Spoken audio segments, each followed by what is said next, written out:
nobody even goes for saint today, right? There's no saints. Nobody's like, you know what, I'm thinking of, I'm either gonna go graphic design or saint. Nobody goes for it, because, well, there are Latter-day Saints. There's Mormons. I love the Mormons. I don't know what Latter-day means. Maybe that means they're like deviant till 3 p.m. I'm like, well, kids are coming home. Let's get out of these S&M outfits, honey. Back in khakis. I'm talking about the traditional Catholic sense of a saint. Nobody goes for saint anymore because it's too hard. To be considered a Catholic saint, you have to perform 2 miracles. I don't know why it's 2. It's not like half of us would be like, you know, if it was 1, I'd go for it. Yeah, because I could do that thing with my elbow. It's not like 1 miracle's not impressive. You're never in a job interview. Let's see your special skills, walk on water, Microsoft Word. Tell me about the Microsoft Word. Actually, where I live in New York City is where the soon-to-be first African-American saint is buried. His name was Pierre Toussaint, and he was a hairdresser. I didn't even know you could be a hairdresser and a saint. But he apparently got done cutting people's hair, and they were like, this is a miracle. And he was a great man, and he'll be a saint. He'll probably be the patron saint of hairdressers. You know, because saints, they're in charge of things. Like, you're in charge of hairdressers, you're in charge of lost objects. St. Patrick, you're in charge of Ireland. St. Patrick, patron saint of Ireland. Every March 17th, we honor St. Patrick by getting wasted. Right?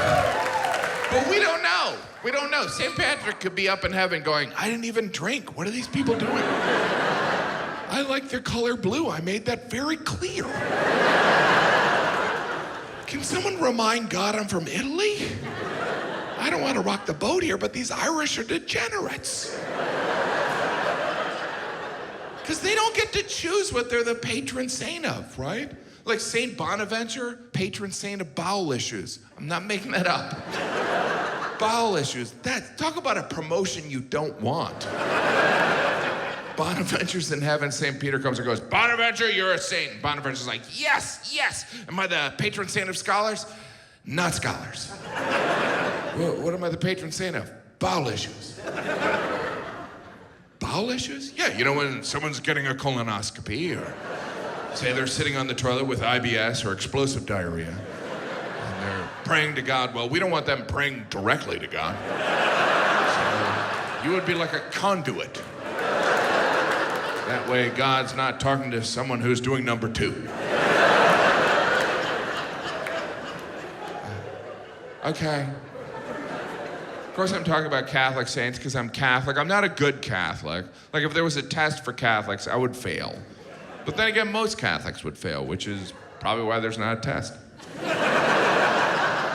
But since I'm Catholic and I'm a comedian, I was asked to open for the Pope when he visited America, and before you're impressed, it didn't go well.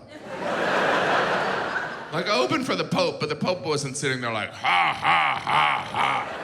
I don't know how the Pope laughs. Hopefully not like Jabba the Hutt. But I did 15 minutes of stand-up, and then the Pope-mobile drove into this outdoor amphitheater space. I opened for an automobile. And that's not even the first time I've opened for a car. I had to cut my honeymoon short so that I could perform at the Iowa State Fair, where I opened for Kyle Busch's NASCAR. Kyle Busch wasn't there, just his car. I did 15 minutes of stand-up, and then some stagehands pushed his number 18 on the stage, and audience members came up and got pictures with the car. The car did better. But I did open for the Pope-mobile in Philadelphia. Philadelphia, the city of brotherly love. And if you've been there, you know they mean that sarcastically. I love Philly, but saying Philadelphia is the city of brotherly love is a little bit like saying Syria, a place for peace. But I love Philly.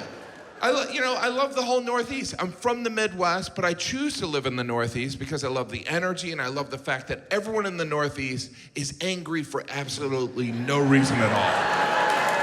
They're furious. From Philadelphia to Boston, pissed off. Right? That whole Acela line, I call it the corridor of hate. But that is why we are the United States. Think of those initial 13 colonies. Like in Virginia, those guys, like Jefferson and Madison, those guys were like the philosophers. They're like, we're born with these inalienable rights, we should have representation. But it was the people in the Northeast, in Boston, that were like, screw it, dump all the tea in the habit. Those English are dicks. They don't say that before hospital.